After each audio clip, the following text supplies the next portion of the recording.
Hello suma gars yi hello tout le monde vous êtes en compagnie de Malick Ndoye aka Jeune Thiof jàpp tey nag mu indi leen beneen grand boo xamante ne kenn dootu ko présenté ci milieu hip hop Galsen ma invité ko ñu fas yéene waxtaan ci lu bëri ñu bàyyi ko mu nuyoo El Feyti ay naka mu. yes Malick maa ngi bëgg bu baax. yaa ngi cool. easy man. nice ñu fekk la ci gàlle bu nice bi nii xam nga. fas yéene waxtaan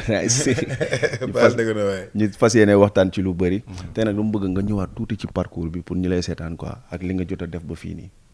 juste un petit résumé quoi. Bon parcours bi moom vraiment entre-temps je sais que bien que ce soit court pour ceux qui ñi may door a découvrir donc maa ngi nuyu waa Sénégal ak te internautes yëpp.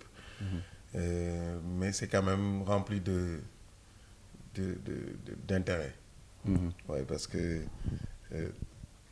koo xamante ni dafa doon jóge Saint-Louis di ñëw pour Dakar dafa doon metti trop sax xam nga yegg si. da nga daan jëlee waaye 24 heures wala 48 heures pour yegg si ci yoon bi ngay nekk yii nga koy dox yii nga koy jël ay kaar yi di dem ba ngaay di taxaw fanaan ba suba. te boo ñëwee ba Dakar hustle ci hip hop bi au début mu nekkoon ay affaire comédien. pour ñëpp comédien ok. pour certains après nga dem ba mu nekk lu sérieux à leurs yeux nga dem ba aussi gis ne. nit ñi ñu ngi lay xam. aussitôt nga xalaat ni da nga war a give back to the community mooy di partager ces émissions yu ma daan def yu mel ni hip hop generation créer ay concept yu tuddoon free concept. yoo xamante ni boy yëpp dañ daan ñëw di freestyle. ma produire woon presque compilation bu tuddoon free concept bu defoon plus de 42 rappeurs dont ay gars yu bëri yoo xamante ni doo ko mën a lim quoi.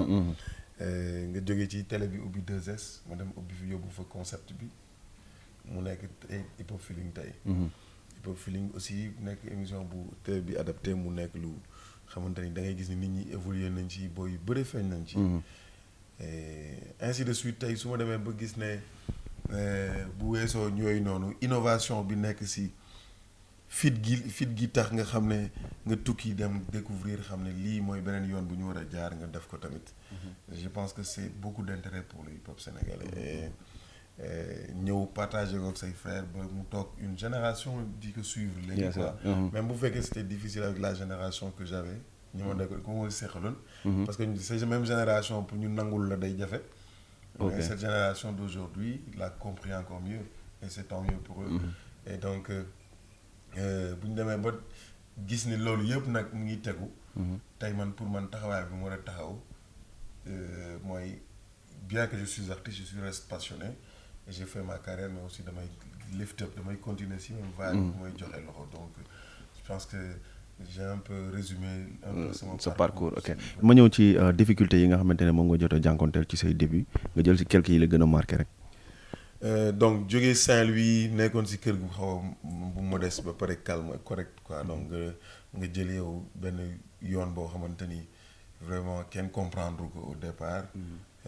ba ci sa jeune morom yi nga nekkaloon je me rappelle man bi ma nekkee samay morom ñoom ñi ma daan àndal sax samay copains normal yi sax dañ ma daan génne groupe bi parce que dañu jàpp ne dama daan teel a génn dama daan teel a dem club.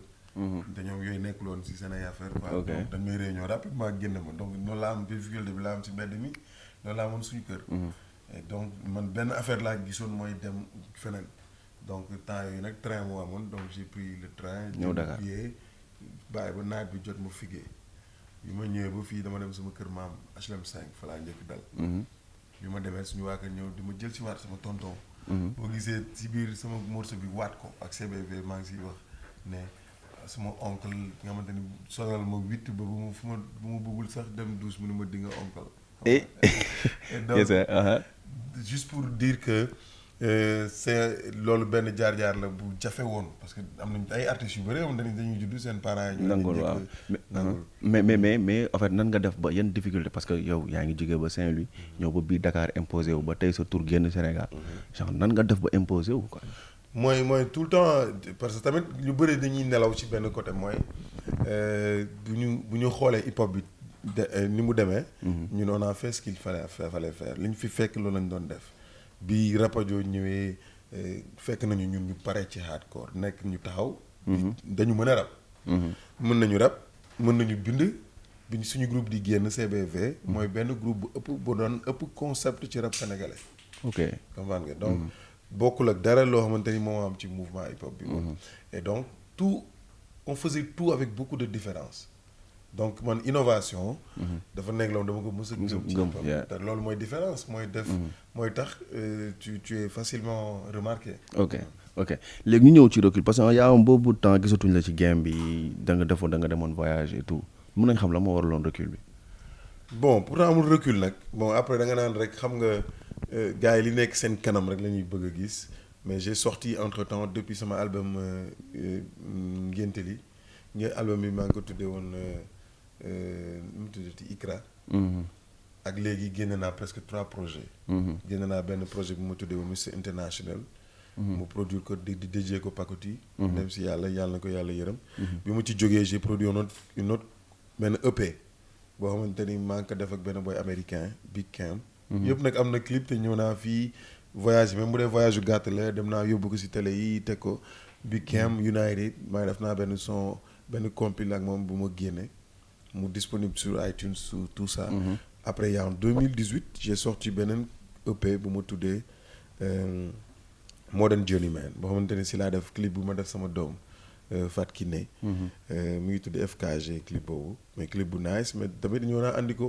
teg ko si télé yi def ko mu disponible ci iTunes affaire donc entre 2014 13 album bi ak 2019 ba 2020 génne naa 3 projets. mais li nga jot a génnee mun naa ne public bi si sama gis-gis. sentiruñu présence est-ce que nekkul li nga nekk fee. nekkul waaw parce que fële tamit léegi fële sama njaboot nekk sama jabar ak sama doom yëpp fa lañ nekk quoi.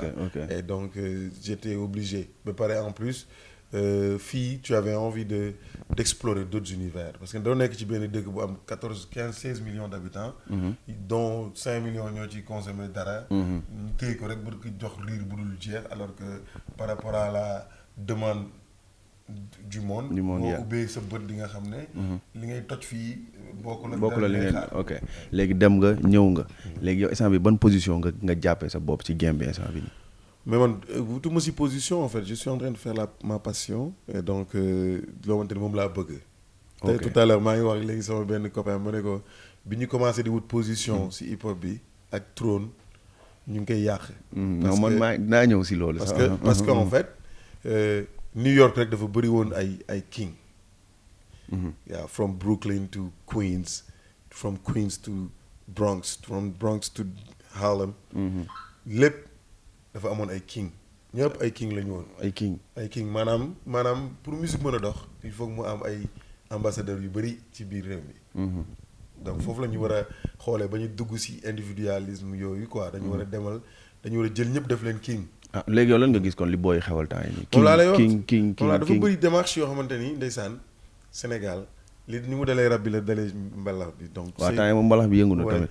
parce que dafa tegu ci concurrence bu amul qui dit pas son nom amul benn sens gars yi di génne clip yi par 2-3 mois 1 mois génne clip temps di wane ni tu es productif. moi j'ai un projet qui est bi may ñëw fii j'ai terminé un album dama ko àndaale.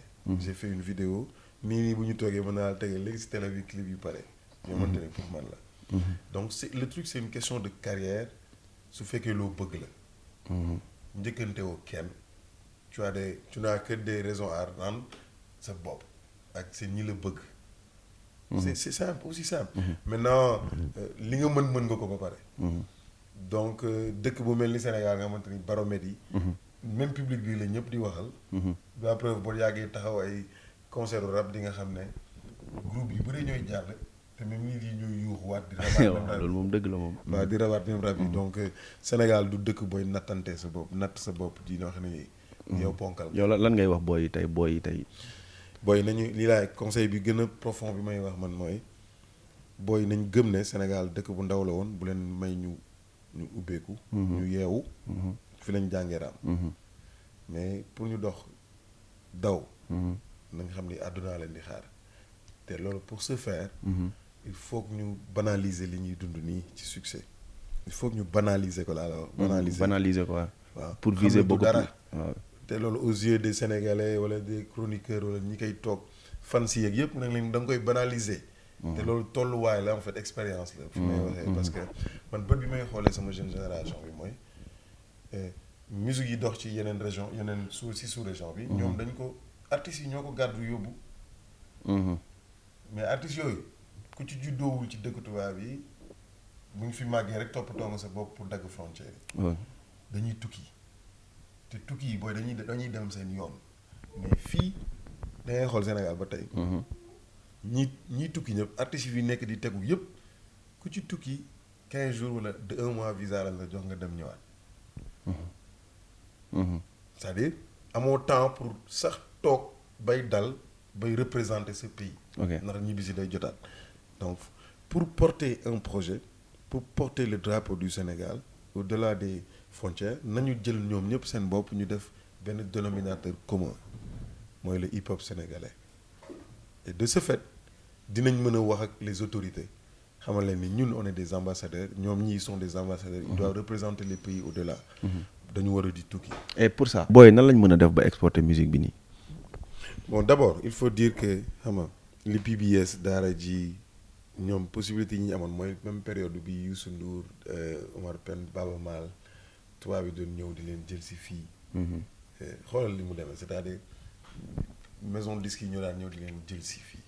bu ñu yeggee ba kaaw tourneur yi ñoo leen di jël yóbbu leen tourner donc ñoom xamuñu njëgu billet d'avion xamuñu njëgu hôtel ñu leen di jox seen per diem lu ñuy lekk chaque jour. di ñuy jouer ñu leen di fay. tey musique bi dafa yeggatul foofu parce que maison disque yi signé tuñu artistes yi. mais lu tax. on est tous parce que tout simplement artiste bu nekk média la artiste bu nekk jàpp na boppam ni star la preuve émission bi ngay ñëw di def nii léegi xam nga da nga koy dem da ngay dem fekk artiste bi sax pour am contenu pour def dara lu kii donc artistes yi dañu dem ba gëm ne ñoom seen bopp ay média lañ. ce qui fait que léegi liggéey bi nga xamante ni moo war a am dans l'industrie dañ ko fracturer en fait. dañ ko fracturer ba nga xamante ni jëriñatul kenn si ñoom ñëpp booy nañ ko nekk ñaar ñett dem defi album gagner dara en streaming. ça ne détermine pas un plan de carrière. gagneel 1 million de stream wala whatever ba déterminer wul carrière xam nga. gagneel dara mais léegi nag loolu la question qu'il faut se poser mooy ñaata artistes yi fi xewoon bi temps album jotee. ñoo ko doon jaay meilleure vente d'album du rap sénégalais passé na ay jant bi la woon. ay Rapadio def nañ ko ay donc yu taxaw laa lay wax. et des 100 000 à l'époque si gars yi daan jaay 100 000 albums fii tey li ngay dégg ci streaming déggoo fi loolu. streaming alors que digital la ñuy wax donc on a un problème de culture avec suñu public bi ñu amal affaire. loolu benn la ñaareel bi ñun rap artistes yi parewuñu pour di dépasser loolu pour xool mieux que ça musicalement. mais léegi musicalement on fait jusqu'à présent du rap américain dans en wolof noonu la ñuy def du rap américain en wolof les drill ay yi ñuy def yëpp. si un jour dégg naa la nga ne on doit avoir une musique boo xam ne ça nous ressemble. bien sûr. d'abord lan mooy loolu. mooy hip hop dafay niroog yow day niroog sa environnement day wax ak sa dëkk. day hip hop culture la. ce people hip hop bi ñu gars yi di jéem a définir nag tu me fais dire un truc important hip hop bi gars yi damay dégg yenn saa yi si animateur wala yenn gars yi di jéem a jël hip hop di ko jox benn culture structurée ko noonu c'est loolu fa la complexe bi tàmbalee parce que hip hop tubaab bi dañu fekk ñun mu nekkoon si ñun ba pare ñun africains yi. ok ñun ñoo exporté culture hip hop aux États-Unis. ok suñu maam yi. ñun bi ñuy dem dañu yóbbaale mu nit mënul la jël daf la jaam di la yóbbu ci réew te doo yóbbu dara. ñun bi ñuy dem ñoom amoon nañ loolu lépp amoon nañ xaxar amoon nañu taasu amoon nañ kebatu am nañ yooyu yëpp suñuy maam yi ñoom dem yóbbu loolu. mu donc amul raison wu ñuy wax waxu Kool Herc ñi créé hip hop mais ñoom ñoo ñëw ak timetable jóge Jamaïque ñëw teg ko léegi nag loolu idéologie la bu ñuy faay. da nga koy gëm yow. parce que lire nga ay livres yu bëri yu wax ci hip hop wala déglu ngay documentaire wala seetaan nga ay mbir yu la gars yi di jaay nga gëm ni lii mooy hip hop. nga gëm ni rappeur nga mais da nga war a solo always hip hop solo street di solo noonu nga gëm ne rappeur nga mais da nga war a mel ni daara ji ils sont des old school ils sont restés classiques ba léegi ñoom ñooy tourner Sénégal bruit bi li muy bëri yëpp ñiy gondi kaanaak ñëpp ñoo mënti def mais piège bi foofu la nekk en fait. daara ji rek mooy tourner. daara ji kese ñoo fi tourner te bu ñu ñëwee seen clip yi ñuy def lan la ñuy def ay njulli la ñu ñëw teg clip yu simple mais bu am vision moom da nga koy xool mais il faut quand même nañu yeewu Black Panther mooy film bi gën a jaay si àdduna en 2019. mais Black Panther c'est l'Afrique qu'on a essayé de mettre en digital. L'Afrique les costumes lépp le décor. en digital. waaw si je comprends bien dañu war a jël suñu culture jaxase ko ak li gaayan bi ak li kaana bi indi. mais amul choix parce que ñun ay africains lañ. waaw ñoom ay américains lañ. waaw ñoom dafa am lu ñu yaroo. am lu ñu màggee am seen culture lu ñu ko dundee. ñun ñu nekk ay sénégalais ñun demuñu Amérique 97% boobu des rappeurs sénégalais demuñu Amérique. xamuñu. ay rêve la ñuy dundee hip hop. hip hop boobu ñuy jéem a défendre. ci ay rêve lañ koy dundee dañ ko 15 ci ay MOP wala ay Das FX wala Run DMC mais tey loolu mooy ba tey li boo yeewoo si àdduna dootoo dund loolu ñi yeewoo si àdduna li leen gën a jege la ñuy dund li ñu xam nekkuñu di rêve di dund affaire américain man maa ngi wax ni la Amérique laa nekk pratiquement tout le temps mais gëmuma li américain yi di dund. mais Fara man gis naa la ci hip hop feeling bi nga teg sa son invité Dip invité yeneen ak yeneen rappeur mais gisuma par exemple li nga wax ne amuñu suñu identité musicale. boo xamante ne mais tey maa ngi doon xaar peut-être beat bi nga def ci ay tama wala nga def ci mais xam nga nag booy respecté booy woowee ay nit yu bëri ci benn mbir da ngay respecté idéologie générale mënuma nekk di def hip hop feeling rek di forcément nit ñi di leen bërëxal ci ay son ci yamante ne man moom laa gëm man ba tey dama nekk ci sama direction li ma gëm. man bi ma ñëwee album bi ma génne single bi ma génne mi ngi tudd African Queen ay percule ay son original la clip bi sax yooyu laa sol. nekkuma di ñàkkante yeneen affaire comprendre nga. donc man nekkuma si jabu mais munoo leen woo tamit ci loo xamante ni rappeur yëpp ku ci ne am nga loo ko war a respecté nga nekk fa di. non parce que loolu damay dégg tout le temps gars yi di ko critiquer Fata moom mooy woote genre affaire boobu ba pare bi muy def hip hop feeling am deful lool. pourquoi booy yow ki nga yow affaire ki nga yow si hip hop feeling pas ci clip bi yaa ngi wax ci biir baaral. non pas baaral bi maa ngi ñëw lépp si biir. mais tey par exemple son bi ba pare. nee nañ moom son bi ko def da ngay respecté hip hop feeling c'est une marque en fait. c'est une marque boo xamante ni man du ma nangu nii man maa ko moom je l'ai créé.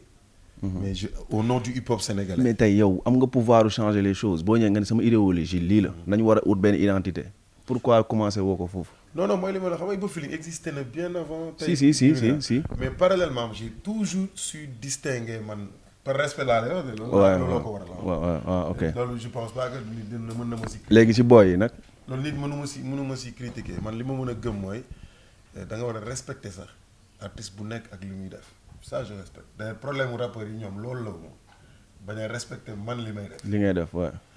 man je respecte rappeur bu ku nekk si loo nekk mais nag yàgg naa wax ni train kenn du ko pousse quoi kenn du mënul dem il y a plus de 15 ans wax naa ne rab yi ñuy teg nii yëpp du dem. waaw yàgg nga ko xeex moom. franchement yàgg nga ko xeex mais tey par exemple dégg nga wërëdi ay affaire boobu noonu mooy wànneeku rap lu ñu génnee et mu am benn impact bu extraordinaire et tout le temps ba léegi ci critiques yi ak commentaires yi dama wër ñu naan wax gis ngeen Fata li mu doon wax ñu ngi nii tey drill moo génnee affaire bi lan ngay wax ci loolu. drill moo génne la.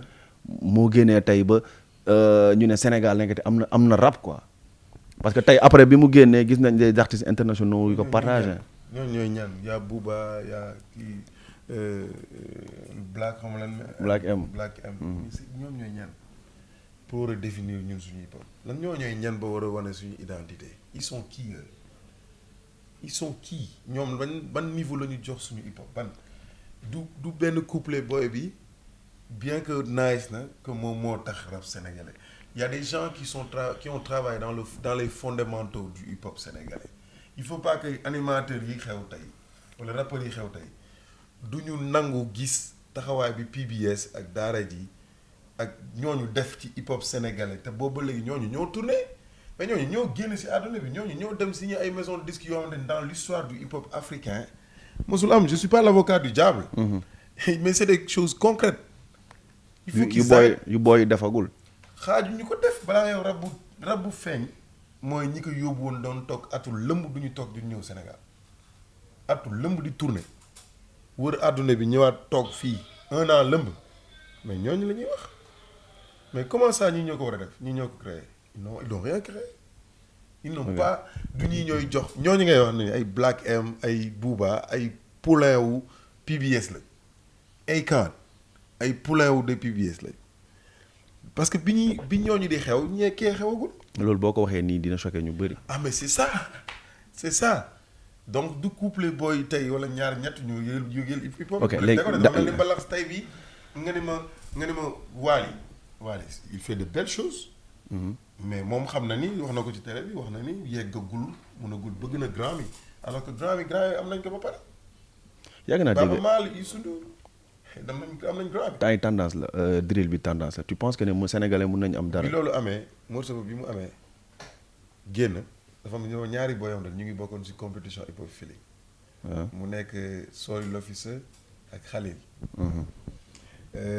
dañ ma wax ne ma gars yi ne nañ way dañu war a génn bàyyi nañ quoi parce que way dañu am ay émission yi rajo yi kërën dañu war a def émission yu bëri donc il faut ñu arrêter hip hop feeling ma xam ne le conseil bi baaxul ñu leen conseiller parce que ils auraient pu continuer la compétition di continuer seen yoon man nag damay accepter man si nit ñi ak seen vision parce que loolu mooy yoon.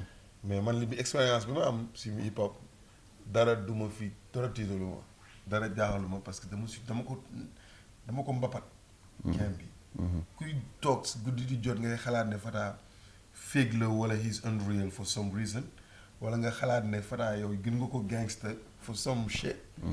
you just must be play yourself parce que dama ko hassle ci biir dëkk bi moo tax mënatuma xëccoo mënatuma jaay dara quoi humilité la àndal tamit parce que I'm seeing my friends wala samay brothers yu ma war a jox loxo ñu jox au moment où je te parle j'ai fait une compilation de presque 6-7 jeunes artistes yu gars yi xam yu gars yi xamagul defal naa leen vidéo ba ñu pare gis nga fii dañ fiy répété ñoom ñëpp pour que bu Covid bi passé ak jàmm ñu présenter leen en live ñu mën a dox seen yoon juste pour dire que mënuma xëccoo mais ñëwaatal mënuma accepter ñuy changer données yi ci ay wax noonu donc bi ma déggee ñu wax ma loolu dafa metti personnellement parce que erreur la si ñoom tamit wala si yow quoi non ñoom ñoo wax ne dañuy arrêter quoi man ça m'a pas plu parce que man xam naa ni succès la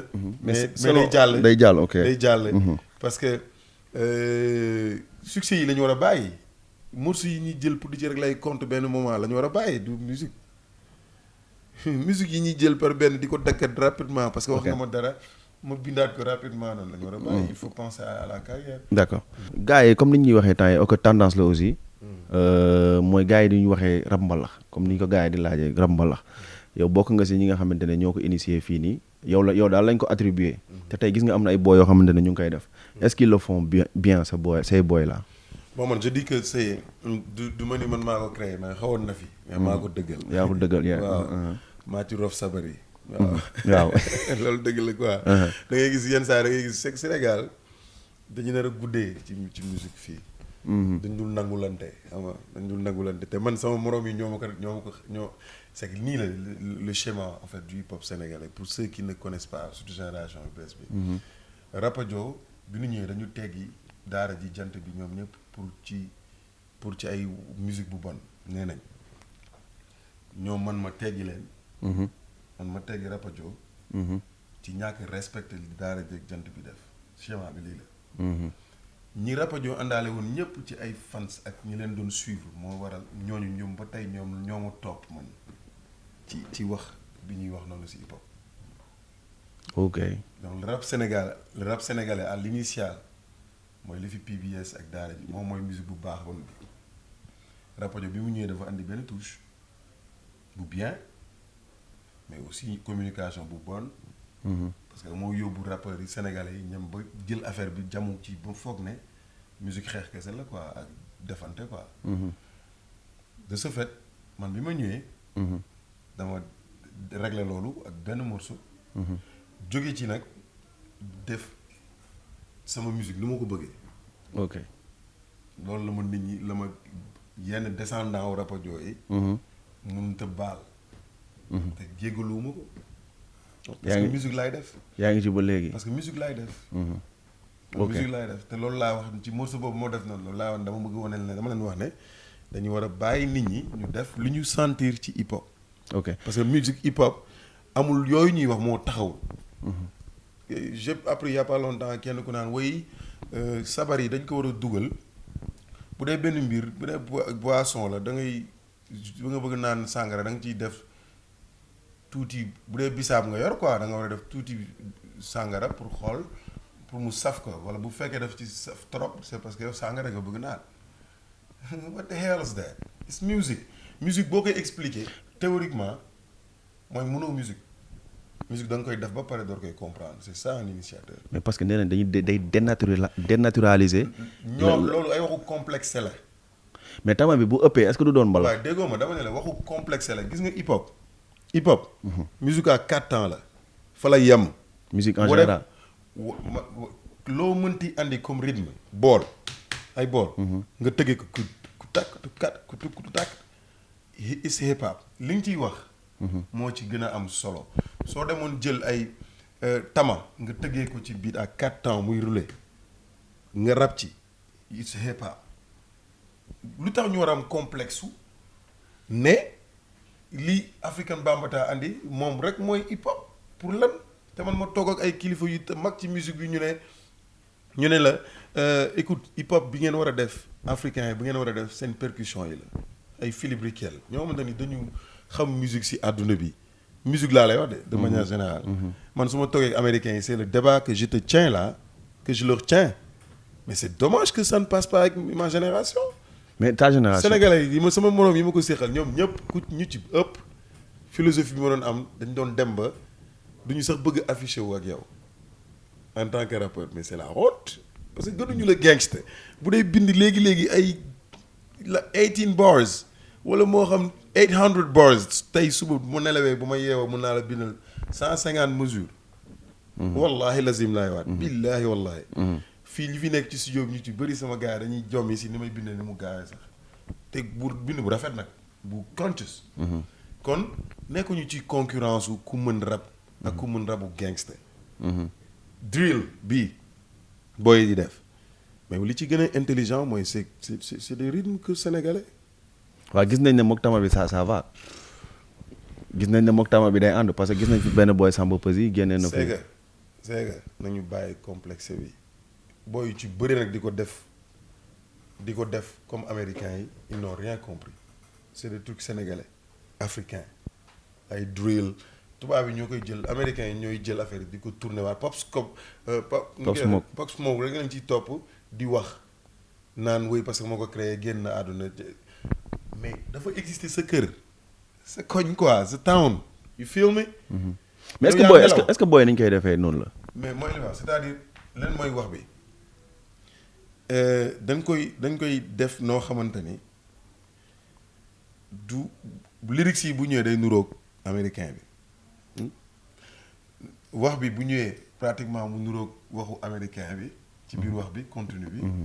solo bi ñëw yeggali ko mu nekk comme américain yi. et donc dañuy jàpp ne c'est du rap américain en wolof. mooy li nga wax sànq. voilà alors que.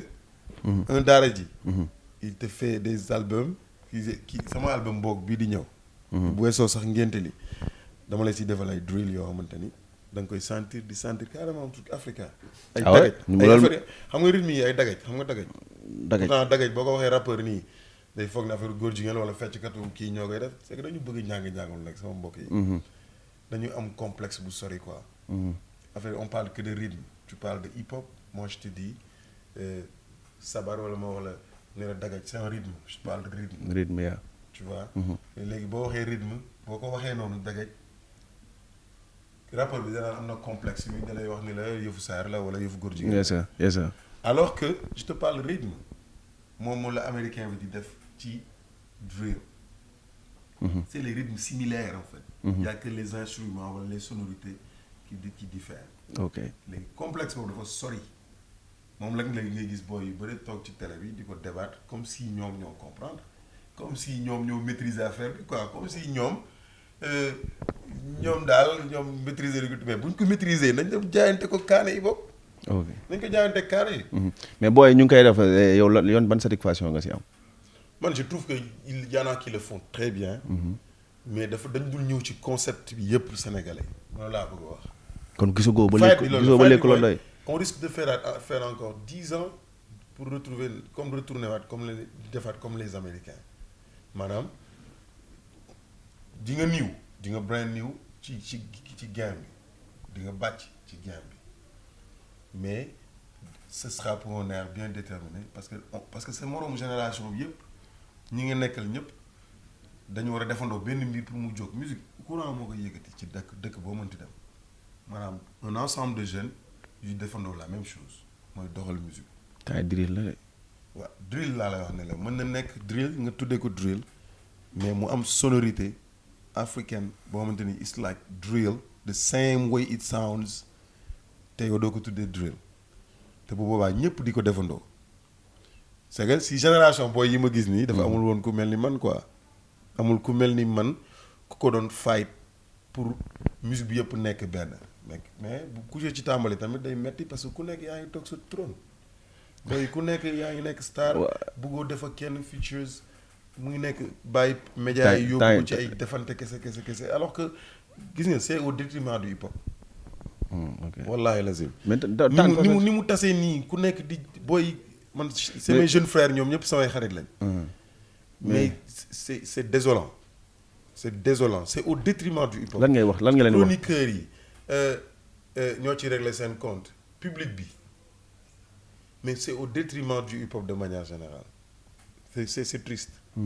C'est vraiment triste. parce que temps yëpp gis nañ benn kii buy daw kan mooy king ñii ngi takk couronne. amul sens na ñëpp nekk king na ñu am 10 kings hip hop Galsen. ok that's how we need it noonu la mën a doxee. mais kenn mënu fi wax ne rap Sénégal benn chaise la yam kenn ci toog il faut être sincère non Ngaaka il est excellent. Dip il est excellent. Akhlou Brick ils sont excellents. Omzo Dollar he's great. One Lyrical he's doing good. mais ñoom ñëpp ay king lañ. d'accord defe naa grand bi wax na ak yéen léegi nag leer na yéen ñëpp doon king yéen ñëpp seen king bopp ngeen ah ñoom ñëpp ak seen trône. mais ouais ñu dugg sax si game mu xëccoo mu mel ni hip hop bi benn chaise la yes sir. Je pense que le grand bi tontu na ci question yëpp yu ñu ko indiloon xam nga li duuf ci nag bi xajul si ciin bi xam nga am na yeneen yu mu war a def ñu bàyyi ko mu tàggoo et waxtaan bi j'espère que jëlee ngeen si lu positif bu dee lu négatif wala loo xamante ne dëng na aussi ñu ngi siy jégalu ñu bàyyi ko mu tàggoo. waaw loolu bu dee lu négatif la ñun ñoo ko wax quoi bu dee wax ñu jublu yàlla suñu borom moo ñu ko solva mais ñun moom on persiste on est là ci sant yàlla bu baax a baax kontaan ci invitation bi. nii maa la gën a kontaan waaw. ak Seneweb moom sama kër la donc tey rek moo wax loo tuuti quoi si game parce que jotaay boobu laay nekk tout le temps si waxtaan boobu laay nekk bien que doom occasion di ko exposer au grand public tout le temps. on est en train de travailler pour répondre à ça. pour ñun loolu mooy am solo quoi. liggéey bi mooy tontu bu ñu demee ci kanam dinañ gis ni. li ñu doon wax yëpp dafa ànd ak liggéey tamit quoi. merci beaucoup jaajëf Fra maa lay bëggee.